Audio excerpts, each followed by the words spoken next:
మీలో మారు మనసు ఉండాలి. మారు మనసు లేకుండా పైకి ఒకలా లోపల ఒకలా ఉండేటటువంటి వారంగా మనం ఉండకూడదు. గమనించండి, వీరు ఎలాంటి వారు పరిసయ్యులు అంటే కనుక వేషధారణ కలిగినటువంటి వారు.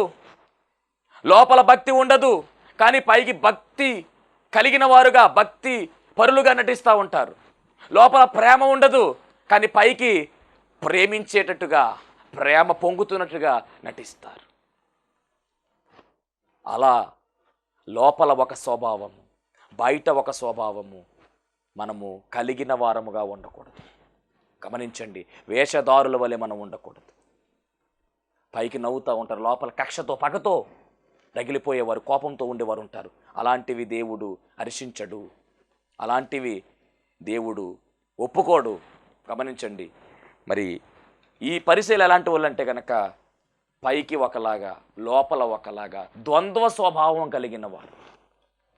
వేషధారుల వలె మీరు ఉండకూడదు. కానీ ఈ పరిసయ్యులు వేషధారులే.